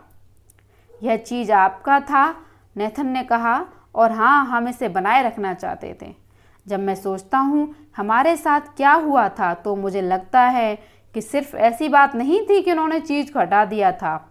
हकीकत तो यह थी कि चीज़ की अपनी खुद की ज़िंदगी होती है और आखिरकार वह ख़त्म हो जाती है। बहरहाल हम नहीं बदले, परंतु एक प्रतियोगी ने परिवर्तन के हिसाब से खुद को ढाल लिया। नतीजा यह हुआ कि हमारी बिक्री बुरी तरह कम हो गई। हम एक मुश्किल समय से गुजर रहे हैं। अब हमारे बिजनेस में एक बड़ा तकनीकी परिवर्तन हो रहा है और हमारी कंपनी में कोई भी इसका सामना नहीं करना चाहता है। यह अच्छा अनुभव नहीं है। मैं सोचती हूँ कि जल्दी ही मेरी नौकरी छूट जाएगी। यह भूल भुलैया समय है, कार्लोस चिल्लाया। हर कोई हंसा, जिसमें जेसिका भी शामिल थी। कार्लोस ने जेसिका की तरफ मुड़कर कहा, यह अच्छा है कि आप खुद पर हंस सकती हैं। फ्रैंक ने कहा, मैंने कहानी से यही सीखा है। मैं खुद को काफ़ी गंभीरता से लेता हूँ। मैंने यह देखा कि हॉ तब बदला जब वह खुद पर हंस सका, यह देख सका कि वह क्या कर रहा था। कोई ताज्जुब नहीं कि उसका नाम हॉ है, एंजेला ने पूछा। क्या आप सोचते हैं कि हेम कभी नहीं बदलते और उन्हें इसकी कीमत चुकानी पड़ती है? मैं अपने डॉक्टरी पेशे में हेम जैसे कई लोगों को जानती हूँ। उन्हें लगता है कि उनके चीज़ पर उनका हक है। जब यह उनसे दूर हटा दिया जाता है तो वे दुखी हो जाते हैं और इसके लिए दूसरों को दोष देने लगते हैं। वे उन लोगों से ज़्यादा बीमार हो जाते हैं जो पुराने चीज़ को छोड़कर आगे बढ़ जाते हैं। फिर नेथन ने आहिस्ता से कहा, जैसे वह खुद से बात कर रहा था, मेरे हिसाब से सवाल यह है, हमें क्या छोड़ना चाहिए और किस तरफ आगे बढ़ना चाहिए। कुछ देर सभी चुप बैठे रहे। मुझे यह मानना ही पड़ा कि नेथन ने कहा, मैंने देखा कि देश के दूसरे हिस्सों में क्या हो रहा था, परंतु मुझे यह आशा थी कि हम पर इसका कोई असर नहीं पड़ेगा। मेरा मानना है कि तब परिवर्तन करना ज़्यादा अच्छा होता है जब आप ऐसा कर सकते हैं, बजाय इसके कि आप परिवर्तन के बाद धीमी प्रतिक्रिया करें और मन मार कर इससे समझौता करने की कोशिश करें। शायद हमें अपना खुद का चीज़ हटाते रहना चाहिए। मतलब? फ्रैंक ने पूछा। नेथन ने जवाब दिया, मैं सिर्फ यह सोचता हूँ कि हम आज कहाँ होते अगर हमने अपने पुराने स्टोर्स के नीचे के रियल एस्टेट को बेचा होता और नामी गिरामी कंपनियों से होड़ करने के लिए एक बड़ा आधुनिक स्टोर बनाया होता। लौरा ने कहा, शायद यही हॉ का मतलब था जब उसने दीवार पर लिखा था, रोमांच का मजा लें और चीज़ के साथ आगे बढ़ते रहें। फ्रैंक ने कहा, मैं सोचता हूँ कि कुछ बातें कभी नहीं बदलनी चाहिए। उदाहरण के लिए, मैं अपने मूलभूत मूल्यों को बनाए रखना चाहता हूँ, परंतु अब यह सोचता हूँ कि ज़्यादा अच्छी हालत में होता अगर मैं अपनी ज़िंदगी में बहुत पहले ही चीज़ के साथ आगे बढ़ गया होता। माइकल, यह एक बेहतरीन छोटी सी कहानी थी, रिचर्ड ने कहा, जो कक्षा का सबसे संकालू छात्र था, परंतु आपने इसे अपनी कंपनी में कैसे इस्तेमाल किया? समूह को अब तक यह नहीं पता था, परंतु रिचर्ड खुद परिवर्तन का शिकार था। अपनी पत्नी में हाल ही में अलग हुआ था। रिचर्ड अपने किशोर बच्चों को पालने के लिए अब अपने कैरियर को संभालने की कोशिश कर रहा था। माइकल ने जवाब दिया, आप जानते हैं, मैंने सोचा था कि मेरा काम सिर्फ रोज की समस्याओं को निपटाना भर था, जबकि मुझे आगे की तरफ देखना चाहिए था, इस तरफ ध्यान देना चाहिए था कि हम कहाँ जा रहे थे और मैंने किस तरह अपनी समस्याओं को निपटाया। हर दिन 24 घंटे मुझे कोई मज़ा नहीं आ रहा था। मैं एक चूहा दौड़ में फंसा हुआ था और बाहर निकल नहीं पा रहा था। माइकल आगे कहता रहा, बहरहाल जब मैंने मेरा चीज़ हटाया की कहानी पहली बार सुनी और देखा कि हॉक किस तरह बदला, तब मैंने महसूस किया कि मेरा काम नए चीज़ का चित्र बनाना था और मुझे इस चित्र को इतना साफ और असली बनाना था कि मैं और मेरे साथ काम करने वाले लोग खुद को बदलने में खुश हो सकें और साथ साथ कामयाब हो सकें। यह दिलचस्प है, एंजेला ने कहा, क्योंकि मेरे लिए कहानी का सबसे दमदार हिस्सा वह था जहां हॉ ने अपने डर को जीत लिया था और अपने दिमाग में नया चीज़ खोजने का चित्र बनाया था। इसके बाद भूल भुलैया में दौड़ना कम डरावना लगा और ज़्यादा मज़ेदार बन गया और आखिरकार वह कामयाब हो ही गया। इस चर्चा के दौरान भ्रुकुटियाँ चढ़ाए रिचर्ड ने कहा, मेरी मैनेजर मुझे बताती रहती है कि हमारी कंपनी में बदलाव की ज़रूरत है। मैं समझता हूँ, दरअसल वो मुझे ये बताना चाहती है कि मुझे बदलना चाहिए, पर मैं ये सुनना पसंद नहीं करता था। मैं सोचता हूँ कि असल में मुझे ये पता ही नहीं था कि वह नया चीज़ क्या था जिसकी तरफ वह हमें ले जाने की कोशिश कर रही थी, या इससे मुझे किस तरह फ़ायदा हो सकता था। रिचर्ड के चेहरे पर हल्की सी मुस्कुराहट आई जब उसने कहा, मुझे यह मानना पड़ेगा कि नया चीज़ देखने और इसका मज़ा लेने की कल्पना करने का विचार मुझे पसंद आया। इससे सब कुछ हल्का हो जाता है, इससे डर कम हो जाता है और बदलाव में आपकी दिलचस्पी बढ़ जाती है। शायद मैं इसका प्रयोग घर पर कर सकता हूँ, उसने जोड़ा। मेरे बच्चे यह सोचते हैं कि उनकी ज़िंदगी में कभी बदलाव नहीं होना चाहिए। वे परिवर्तन से गुस्सा हो जाते हैं। मैं सोचता हूँ कि वे भविष्य से डरते हैं। हो सकता है मैंने उनके लिए नई चीज़ का यथार्थवादी चित्र नहीं खींचा है, शायद इसलिए कि इसे मैं खुद भी नहीं देख पाता हूँ। सभी शांत थे। कई लोग अपने पारिवारिक जीवन के बारे में सोच रहे थे। एलेन ने कहा, अच्छा, यहाँ पर ज़्यादातर लोग अपने काम धंधे के बारे में बात कर रहे हैं, पर जब मैंने कहानी सुनी तो मैंने अपनी पारिवारिक ज़िंदगी के बारे में सोचा। मेरे विचार से मेरे वर्तमान संबंध उस पुरानी चीज़ की तरह हैं जिन पर काफ़ी गहरी फफूंद जम चुकी है। कोरी की हंसी में सहमति थी। मैं भी ऐसा सोच सकती हूँ। शायद मुझे एक खराब संबंध को छोड़ने की ज़रूरत है, एंजेला ने जवाब दिया, या शायद पुराना चीज़ केवल पुराना व्यवहार है। दरअसल जिस चीज़ को हमें छोड़ना चाहिए वह है ऐसा व्यवहार जो हमारे संबंधों को खराब करता है या जो हमारे संबंधों को खराब करने का कारण है, और फिर हमें चिंतन और काम करने के बेहतर तरीके की तरफ बढ़ना चाहिए। आउच, कोरी ने प्रतिक्रिया दी, बहुत बढ़िया, नई चीज़ और उसी आदमी के साथ एक नया संबंध है। रिचर्ड ने कहा, मैं अब यह सोचने लगा हूँ कि जितना मैंने सोचा था इस कहानी में उससे ज़्यादा है। मुझे यह विचार पसंद आया कि पुराने संबंध को छोड़ने के बजाय पुराने व्यवहार को छोड़ दिया जाए। वही व्यवहार दोहराने से आपको फिर वही नतीजे मिलेंगे। नौकरी बदलने के बजाय शायद मुझे ऐसा कर्मचारी बनना चाहिए जो अपनी कंपनी को बदलने में मदद करे। अगर मैंने ऐसा किया होता तो शायद आज मेरे पास एक बेहतर नौकरी होती। फिर बेकी बोली, जो किसी दूसरे शहर में रहती थी पर इस पुनर्मिलन के लिए यहाँ आई थी। जब मैं यहाँ पर कहानी और हर एक की प्रतिक्रिया सुन रही थी तो मुझे खुद पर हंसना ही पड़ा।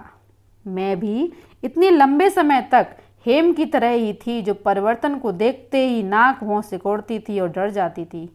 मैं यह नहीं जानती थी कि दूसरे लोग भी ऐसा ही करते हैं। मुझे डर है कि कहीं अनजाने में मैंने अपने बच्चों में यह आदत न डाल दी हो। जब मैं इस बारे में सोचती हूँ तो मैं ये महसूस करती हूँ कि दरअसल परिवर्तन आपको एक नई और बेहतर जगह पर ले जा सकता है, हालांकि आप डरते हैं कि ऐसा नहीं होगा। मुझे वह समय याद है जब मेरा बेटा हाई स्कूल में था। मेरे पति के तबादले के कारण हम इलिनॉय से वर्मोंट जाना था और हमारा बेटा दुखी था क्योंकि उसका दोस्त पीछे छूट रहे थे। वह एक प्रसिद्ध तैराक था और वर्मोंट के हाई स्कूल में तैराकी की कोई टीम नहीं थी, इसलिए हमारे शहर छोड़ने के फैसले से वह नाराज़ था। बाद में वह वर्मोंट के पहाड़ों के प्रेम में पड़ गया। उसने स्कीइंग सीखी, वह अपनी कॉलेज टीम के लिए स्की करने लगा और अब वह कोलोराडो में मज़े से रहता है। अगर हम इकट्ठे चीज़ की यह कहानी गरम चॉकलेट के कप के साथ पहले सुनी होती तो हमारे परिवार का बहुत सा तनाव कम हो सकता था। जैसिका ने कहा, मैं घर जाकर अपने परिवार को यह कहानी सुनाना चाहती हूँ। मैं अपने बच्चों से पूछूंगी कि उनकी नज़र में मैं किस तरह हूँ, स्निफ, स्करी, हेम या हॉ, और वे किसकी तरह हैं। हम इस बारे में बात कर सकते हैं कि हमारे परिवार का पुराना चीज़ क्या है और नया चीज़ क्या हो सकता है। यह एक अच्छा ख्याल है, रिचर्ड ने कहा। फ्रैंक ने अपनी बात कही, मैं सोचता हूँ कि मैं हॉ की तरह बनूंगा, जो चीज़ के साथ ही अपनी जगह बदल ले और उसका मजा ले। और मैं कहानी उन दोस्तों को भी सुनाऊंगा जो सेना छोड़ने के बारे में चिंतित हैं और परिवर्तन के नतीजों से डरे हुए हैं। इस पर कई दिलचस्प चर्चाएं हो सकती हैं। माइकल ने कहा, हमने इसी तरह अपना बिजनेस सुधारा। हमने इस बारे में कई चर्चाएं की कि हमने चीज़ की कहानी से क्या सीखा, हम इसे अपनी वर्तमान स्थिति में कैसे लागू कर सकते हैं। यह बहुत बढ़िया रहा। अब हमारे पास एक ऐसी मज़ेदार भाषा थी जिसमें हम रुचि लेकर यह बात कर सकते थे कि हम परिवर्तन का सामना किस तरह कर रहे हैं। यह बहुत असरदार था, खासकर जब यह हमारी कंपनी में गहराई तक फैल गया। किस तरह? नेथन ने पूछा। हम अपने संगठन में जितना ज़्यादा नीचे गए हैं, हमें उतने ज़्यादा ऐसे लोग मिले हैं जिन्हें लगता था कि उनमें कम ताकत थी। स्वाभाविक रूप से उन्हें ऊपर से आने वाले परिवर्तनों से डर लगता था, इसलिए वे परिवर्तन का विरोध करते थे। संक्षेप में, जो परिवर्तन लादा जाता है उसका विरोध होता है। काश कि मैंने चीज़ की कहानी कुछ पहले सुनी होती, माइकल ने कहा। वह क्यों? कार्लोस ने पूछा। क्योंकि जब तक हम परिवर्तनों को करने में जुटे तब तक हमारे बिजनेस की हालत इतनी बिगड़ चुकी थी कि हमें कई लोगों को अपनों से दूर करना पड़ा, जिनमें कई अच्छे दोस्त भी शामिल थे। यह हम सभी के लिए परेशानी का समय था। फिर भी जाने वाले और बचे रहने वाले लगभग हर आदमी का कहना था कि चीज़ की कहानी ने उन्हें स्थिति को देखने का एक अलग नज़रिया दिया है और वे बेहतर मुकाबला कर सकते हैं। हम में से जिन लोगों को बाहर जाना था और नया काम तलाशना था, उन्होंने कहा कि यह पहले तो बहुत कठिन था, पर कहानी को याद रखने से उन्हें बड़ी मदद मिली। एंजेला ने पूछा, उन्हें सबसे ज़्यादा मदद किससे मिली? माइकल ने जवाब दिया, जब वे अपने डर के पार निकल गए तब उन्होंने मुझे बताया कि सबसे अच्छी बात यह महसूस करना था कि बाहर नया चीज़ खोजे जाने का इंतज़ार कर रहा है। उन्होंने कहा, अपने दिमाग में नए चीज़ का मज़ा लेने का चित्र बनाने से उन्हें तसल्ली मिली और इसलिए नौकरी के इंटरव्यू में उनका प्रदर्शन बेहतर रहा।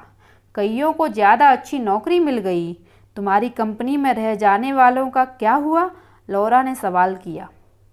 माइकल ने कहा, होने वाले परिवर्तनों के बारे में शिकायत करने के बजाय लोगों ने अब कहा, उन्होंने केवल हमारा चीज़ हटा दिया है, चलिए अपना नया चीज़ खोजें। इससे बहुत सा समय बचा और तनाव कम हुआ। जल्द ही जो लोग अब तक परिवर्तन का विरोध कर रहे थे, उन्होंने अपने परिवर्तन का फ़ायदा देखा। उन्होंने परिवर्तन को लाने में मदद भी की। कोरी ने कहा, आपको क्या लगता है ऐसा क्यों हुआ होगा? मैं सोचता हूँ कि जैसा ज़्यादातर उस सहकर्मी दबाव के कारण हुआ जो किसी भी कंपनी में हो सकता है। ज़्यादातर संगठनों में जब कोई परिवर्तन किया जाता है तब क्या होता है? ज़्यादातर लोग क्या कहते हैं कि परिवर्तन अच्छा विचार है या बुरा विचार है? बुरा विचार है, फ्रैंक ने जवाब दिया। हाँ, माइकल सहमत हो गया। क्यों? कार्लोस ने कहा, क्योंकि लोग चाहते हैं हालात वैसे ही बने रहें और वे सोचते हैं कि परिवर्तन उनके लिए बुरा होगा। जब एक स्मार्ट आदमी कहता है कि परिवर्तन बुरा विचार है तो बाकी लोग भी तो ऐसा ही कहने लगते हैं। हाँ, चाहे वे वास्तव में ऐसा ना सोचते हों, माइकल ने कहा, पर खुद को स्मार्ट दिखाने के लिए वे भी ऐसा ही कहने लगते हैं। यही वह सहकर्मी दबाव है जो किसी भी संगठन में परिवर्तन का विरोध करता है। बेकी ने जोड़ा, परिवार में यही बात माँ बाप और बच्चों के बीच भी होती है। फिर उसने पूछा, लोगों ने जब चीज़ की कहानी सुन ली उसके बाद आपके हालात किस तरह बदले? माइकल बोला, लोग इसलिए बदले क्योंकि कोई भी हेम जैसा नहीं दिखना चाहता था। अब की बात सभी हंसे, नेथन भी। उसने कहा, यह एक अच्छी बात है, मेरे परिवार में भी कोई हेम जैसा नहीं दिखना चाहेगा। हो सकता है कि वे बदल भी जाएं। तुमने हमें ये कहानी हमारे पिछले पुनर्मिलन पर क्यों नहीं सुनाई? ये सचमुच बहुत काम की है। माइकल ने एक आखिरी विचार दिया। जब हमने देखा कि इस कहानी ने हमारे लिए कितना बढ़िया काम किया है तो हमने इस कहानी को ऐसे लोगों को भी सुनाया जिनके साथ हमें बिजनेस करना था, क्योंकि हमारा अंदाज़ा था कि उनकी कंपनियां भी परिवर्तन का सामना कर रही होंगी। हमने सुझाव दिया कि हम उनका नया चीज़ हो सकते हैं, यानी उनके सफल होने के लिए हम बेहतर साझेदार हो सकते हैं। इससे हमें बिजनेस में भी बहुत फ़ायदा हुआ। इससे जेसिका के मन में कई विचार आए और उसे ये याद आया कि उसे सुबह जल्दी ही बिक्री संबंधी काम शुरू करना है। उसने अपनी घड़ी की तरफ देखा और कहा, अच्छा, अब समय आ गया है कि मैं इस चीज़ स्टेशन को छोड़ दूं और नया चीज़ ढूंढने जाऊं। सभी हंसे और एक दूसरे को विदा लेने लगे। उनमें से कई लोग और बातें करना चाहते थे, पर उनके लिए भी जाना जरूरी था। जब वे लोग जाने लगे तो सब ने माइकल को एक बार फिर धन्यवाद दिया। उसने कहा, मुझे बहुत खुशी है कि आपको यह कहानी इतनी उपयोगी लगी और मुझे आशा है कि आप भी इसे जल्दी ही दूसरों तक सुनाएंगे और उन्हें फ़ायदा पहुंचाएंगे। धन्यवाद। आपका दिन शुभ हो।